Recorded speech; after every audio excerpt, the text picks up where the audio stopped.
সলনি হৈ যায় সেইবোৰ মানুহ সময়ৰ দৰে, যাক হিচাপতকৈ বহুত বেছি সময় দিয়া হয়। না মৰমক চম্ভালিব পাৰে, না সময়ত সেই মানুহখিনিক বিচাৰি পায়। সেইটো জীৱনৰ বাবেই মই আজি পস্তাওঁ, যিটো জীৱন মোৰ খালী হৈ গ'ল।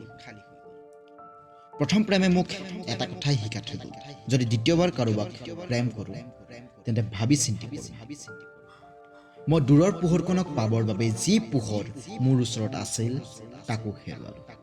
কিন্তু মই যেতিয়া অকলে আগবাঢ়িবলৈ ল'লোঁ, তেতিয়া মই বুজি পালোঁ যে ময়ো বেলেগতকৈ কম নহয়। কাৰোবাক অন্তৰৰ পৰা কথা ক'বলৈ আৰু কাৰোবাক হৃদয়খন নাভাঙিবলৈ কোৱা কথাৰ মাজত বহুত পাৰ্থক্য আছে। জীৱনত মানুহে সকলো বস্তুৱেই পায়, মাত্ৰ আমাৰ ভুলবোৰ আমি নাপাওঁ। ভুল তোমাৰো নহয়, গতিকে তুমিনো কি কৰিবা? তোমাক বিচৰা মানুহ ইমান যে তুমি কাকনো গ্ৰহণ কৰিবা? কিন্তু তুমি মোৰ বাবে বিশেষ আছিলা, সেইবাবে তোমাৰ কাৰণে বহুত যুঁজিলোঁ। যদি বেলেগ হ'লাহেঁতেন তেতিয়াতো মই তোমাক কেতিয়াবা এৰিলোহেঁতেন। সন্মান সদায় সেইজনেহে দিব জানে যাৰ নিজৰ সন্মান আছে। গতিকে যাৰ নিজৰেই সন্মান নাই, তেওঁ বেলেগক কি সন্মান দিব? যি মানুহৰ অন্তৰখন ভাল, সেইজনকে প্ৰেম কৰিবা। চকুৰ কথানো কি ক'ম? চকুৰেতো সকলোৱে ভাল দেখে। ধুনীয়া দেখি যিমানেই আগবাঢ়িবা সিমানেই তোমাৰ দুখ বাঢ়ি যাব। কাৰোবাৰ হৃদয়খন যদি চফা নহয়, তেন্তে সেইজনৰ ধুনীয়া চেহেৰাও একো কামৰ নহয়।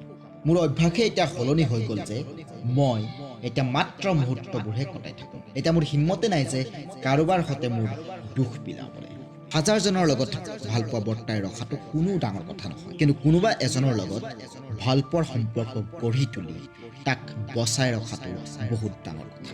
যেতিয়া দুখ জোখতকৈ বহুত বেছি বাঢ়ি যায়, তেতিয়া মানুহে নাকান্দে, সেইজন মানুহ মনে মনে থাকে। ভাল হৃদয়ৰ বুদ্ধিমান মানুহো প্ৰেমত ধাৰাসাৰ হৈ যায়, কাৰণ তেওঁলোকে আনকো তেওঁৰ দৰে হৃদয়বান মানুহ বুলি ভাবে। কিছুমানে নিজৰ জীৱনটো সেইসকলৰ বাবেই নষ্ট কৰি দিয়ে যাৰ জীৱনত ভাল পোৱাৰ অৰ্থ একোৱেই নাথাকে। আমি কাৰোবাৰ বাবে হীৰাটো নহয়, এইষাৰ কথা সঁচা, কিন্তু বৰষুণৰ টোপালবোৰৰ দৰে স্পেচিয়েলটো হয় না, যি কেতিয়াবা হাতৰ পৰা হেৰাই গ'লেও পুনৰ হাতত টোপাল হৈ নাথাকে। ৰিপ্লাই দিয়াৰ সময় সকলোৰে থাকে, কিন্তু কথা হ'ল প্ৰয়োজনৰ।